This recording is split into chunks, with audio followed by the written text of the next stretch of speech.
रूस की सेना किसी भी वक्त यूक्रेन की राजधानी कीव पहुंच सकती है। यानी यूक्रेन की राजधानी पर सबसे बड़ा खतरा मंडराने लगा है, क्योंकि रूस की सेना का एक बड़ा काफिला कीव के दरवाजे तक पहुंच चुका है और बस चंद किलोमीटर की दूरी बची है, जिसके बाद कीव पर रूस का सबसे घातक हमला हो सकता है। पिछले 9 दिन से यूक्रेन ने अपनी राजधानी को बचाकर रखा है, लेकिन अब उसके लिए आने वाले कुछ घंटे भारी पड़ने वाले हैं। रूस की सेना कभी भी वहां पहुंच सकती है और कीव की तरफ बढ़ रहे इस खतरे की गवाही दे रही है ये तस्वीरें, जिनमें रूस की सेना का एक काफिला कीव की तरफ बढ़ता दिखाई दे रहा है। इस 64 किलोमीटर लंबे काफिले में रूस के खतरनाक टैंक, बख्तरबंद गाड़ियां और घातक तोप शामिल हैं, जो कभी भी कीव पहुंच सकती हैं। कीव पर मंडरा रहे खतरे का ये दावा ऐसा ही नहीं है। इसका सबूत देती 3D सैटेलाइट तस्वीरें भी सामने आई हैं, जिन्हें अमेरिका की स्पेस टेक्नोलॉजी कंपनी मैक्सा टेक्नोलॉजीज ने जारी किया।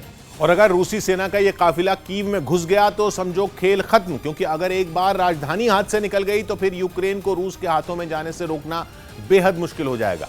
यही वजह है कि रूस ने कीव पर हमला करने के लिए सड़क के रास्ते 64 किलोमीटर लंबे इस काफिले को बेलारूस से रवाना किया।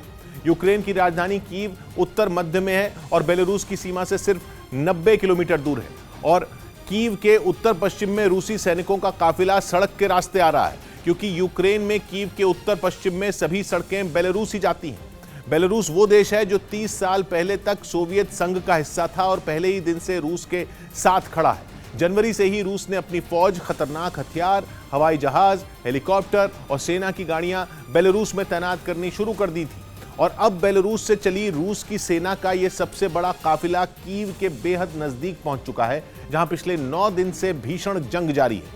रूस लगातार वहां मिसाइलों से हमले कर रहा है और रूसी मिसाइल के ऐसे ही हमले ने वहां एक इमारत को तबाह कर दिया। उसका एक हिस्सा टूटकर सड़क पर गिर गया, जबकि बाकी बची हुई इमारत में आग लग गई।